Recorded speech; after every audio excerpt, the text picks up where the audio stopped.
भगवान मानते हैं। पर एक बात का विशेष ध्यान रखना चाहिए, कितना ही कुछ हमारे पास क्यों ना हो जाए, पर कभी भी अभिमान नहीं करना चाहिए। कुछ लोगों को भक्ति का ही अभिमान हो जाता है। हाँ, 10 लोगों से गाते फिरेंगे, अरे मैं भगवान की बहुत पूजा करती हूं।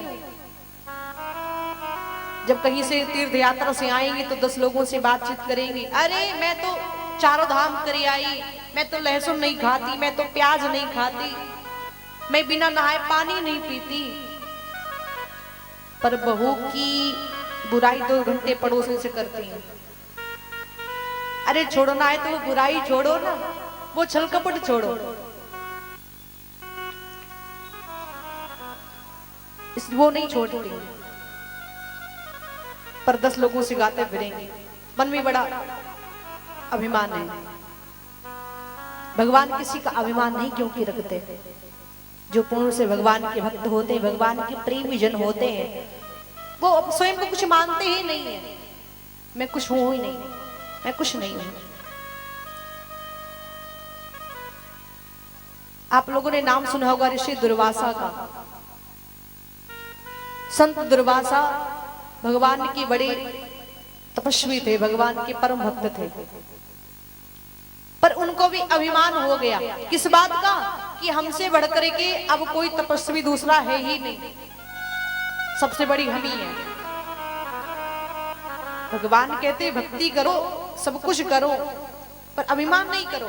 पर दुर्वासा जी को अभिमान हो गया, सोचा हम स्वयं भगवान के बहुत बड़े भक्त हैं, तो भगवान ने अभिमान दूर किया।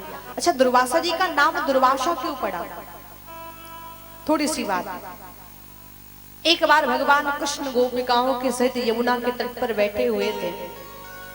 सभी गोपिकाओं ने कृष्ण से कहा, हे कन्हैया, हमने सुना है कि यमुना के उस पार ऋषि दुर्वासा जी आए हैं, संत का आगमन हुआ है, तो संत सेवा तो करनी ही चाहिए। हम लोगों ने विचार किया है कि जाकर के दुर्वासा गुरु जी को थोड़ा सा भोजन करावे, प्रसाद ग्रहण करवा दें। कृष्ण ने कहा तो बड़ी सुंदर बात है, चली जाओ। बोले लेकिन जाएंगे कैसे? बोले जाओगी कैसे? यमुना के पार चली जाओ। बोले यमुना मैया बह रही है, कैसे जाएंगे? आप ही कोई रास्ता निकालो ना। कृष्ण ने कहा ठीक है, कल तुम आना, हम रास्ता निकालेंगे कुछ। और दूसरे दिन गोपिकाओं ने क्या किया, बढ़िया सुंदर सुंदर थाली में भोजन बना करके लाइन सजा करके कृष्ण से कहा अब बताओ रास्ता। तो कहा जाकर के तुम यमुना मैया से रास्ता मांग लो और ये कह देना कि हे मां, अगर मेरे कृष्ण वास्तव में बाल ब्रह्मचारी है तो हमें रास्ता दे दो। सभी गोपिकाओं ने यमुना मैया से कृष्ण के कहने के अनुसार प्रार्थना किया, हे यमुना मैया, अगर मेरे कृष्ण वास्तव में बाल ब्रह्मचारी है तो हमें मार्ग दे दो, हम यमुना के उस पार जाना चाहती हैं। यमुना मैया से जब प्रार्थना की, माता ने मार्ग दे दिया। सभी गोपिकाएं गई जो बढ़िया नाना प्रकार के भोजन बना करके लेकर के गई थी, दुर्वासा गुरु जी को खिलाया ऋषिवर को। जब उधर वापस आने लगी तो बोले प्रभु अब हम कैसे जाएंगे? दुर्वासा जी ने कहा ओहो कृष्ण, तो ये मार्ग निकाला है आपने ये गोपिकाओं से कह के। दुर्वासा जी ने भी कहा तुम भी कह देना, अगर हे मां, अगर मेरे दुर्वासा ऋषि गुरु जी ने आज तक जो दूर्वा घास नहीं होती है जो पूजन में लगती है, उस दूर्वा घास के अलावा और कुछ मेरे गुरु जी ने न खाया हो तो हमें मार्ग दे दो। सभी गोपिकाओं ने कहा ठीक है भाई। काहे मां, अगर मेरे दुर्वासा ऋषि जी ने आज तक दूर्वा घास के सिवा और कुछ न खाया है तो हमें मार्ग दे दो। यमुना मैया ने मार्ग दे दिया। अब गोपिकाएं बड़ा विस्मय में पड़ गई, भगवान ये लीला है क्या? उधर से मेरे कृष्ण ने कहा था अगर हम बाल ब्रह्मचारी हैं तो हमें मार्ग दे दे। कृष्ण हमसे प्रेम भी करते हैं और स्वयं को बाल ब्रह्मचारी भी कहते हैं। दोनों बातें कैसे हो सकती हैं? लेकिन फिर विचार किया, मेरे कुछ ब्रजवासी कहते हैं जो कृष्ण है ये साधारण छोरो नहीं है, ये भगवान है। तो भगवान के लिए तो कुछ भी संभव है।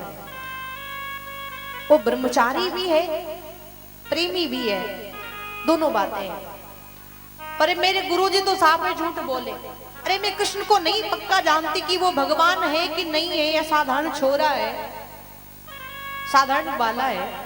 लेकिन मेरे गुरुजी तो साफ ही झूठ बोले। अरे मैं अपनी दोनों आंखें से देख करके आ रही हूँ, जो सुबह से भोजन बनाते बनाते हमारे हाथ दुखने लगे। पूरा दिन दौड़ी हम, जल्दी जल्दी गुरुजी के लिए लड्डू भी बना लो, गुरुजी के लिए पेड़ा भी बना लो, पूरी भी बना लो, कचौड़ी भी बना लो। हमारे सामने गटागट करके खा गए गुरुजी, और कहते हमने दूरबा की घास के रस के सिवा और कुछ खाया ही नहीं। लेकिन उनको नहीं पता है, ऋषि दुर्वासा जी को चाहे जितने प्रकार का भोजन करा दो, पर उनको स्वाद सिर्फ दूर्व के रस का आता था। इसलिए उनको दूब के रस का ही स्वाद आता था, इसलिए मेरे दुर्वासा जी का नाम दुर्वासा पड़ा। कि रहती सदा दूब में आशा, कि ताते नाम पढ़ो दुर्वासा, इसलिए इनका नाम दुर्वासा पड़ा। एक महाराज अम्बरीश हुए। अम्बरीश भगवान कितने परम उपासक थे, जिनकी द्वारा दुर्वासा जी का अभिमान भंग किया भगवान ने। तुलसी बाबा ने मानस में एक चौपाई के माध्यम से पूरी कथा लिखी है कि महाराज अम्बरीश के द्वारा दुर्वासा जी का जो अभिमान था वो दूर हुआ। कहते हैं कि भानिरास उप जीवन त्रासा, जथा चक्र भय ऋषि दुर्वासा।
तुलसी बाबा ने कहा है, भा निराश उपजी मन त्रासा, जथा चक्र भय ऋषि दुर्वासा। प्रेम स्वरूप भक्त वत्सल भगवान की ये छोटी सी पावन चर्चा मैंने आप लोगों के बीच सुनाने का प्रयास किया। अब ये सब मिल करके भगवत नाम संकीर्तन बोलेंगे। तत्पश्चात हमारे श्री महाराज जी के मुखारविंद से बड़ा ही पावन आप लोग श्रवण पान करेंगे। हेलो ए भैया,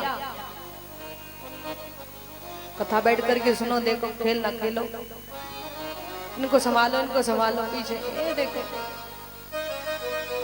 प्रेम सुरवा के बिहारी लाल की सब मेरे साथ में गाएंगे। हे प्रभु, कि तेरी मर्जी का, कि तेरी मर्जी का मैं हूँ गुलाम,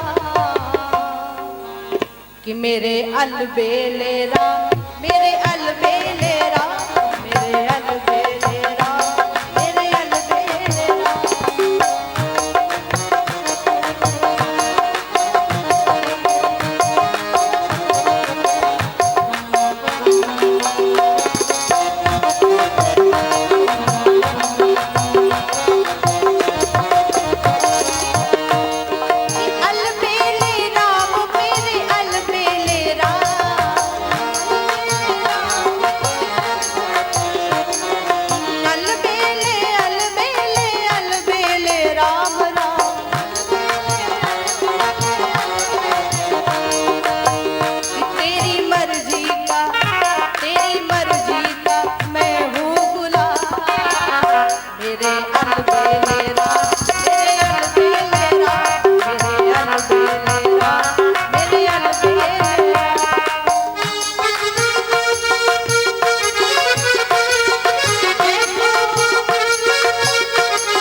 मेरे मन में